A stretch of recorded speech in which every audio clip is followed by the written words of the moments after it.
தங்கி இருக்க ஹோட்டல் இதுதான். அவ்வளோ அழகா இருக்கு. உங்களுக்கு கடலை காட்டுறேன் பாருங்க. இங்கே வாங்க, எவ்வளோ அழகா இருக்குன்னு பாருங்க. கடல் அவ்வளோ அழகா இருக்கு. நாங்கள் சன்சிபாலில் நிற்கிறோம். இது வந்து இந்தியன் ஓஷன் தான். இங்கே நான் சுற்றி வர காட்டுறேன் பாருங்க, எவ்வளோ அழகா இருக்குன்னு. என்ன சொல்றதுக்கு வார்த்தை இல்லை. நான் நல்லா என்ஜாய் பண்ணிட்டு இருக்கேன் வாழ்க்கையை.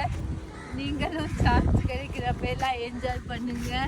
அதாவது நம்ம வந்து இயற்கையை அழிக்காம இருந்தா நம்ம நல்லா என்ஜாய் பண்ணலாம்.